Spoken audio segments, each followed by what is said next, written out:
Penembak jitu dari kelompok Rusia menghantam tempat perlindungan militan angkatan bersenjata Ukraina.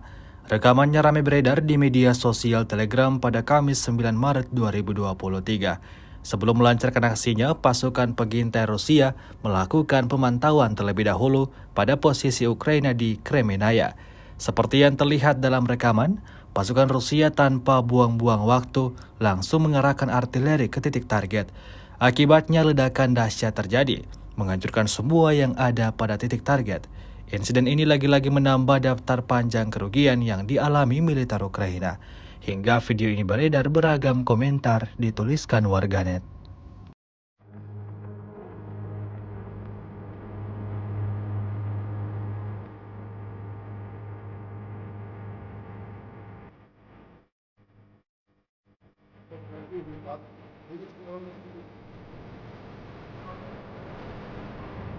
Isso é uma questão de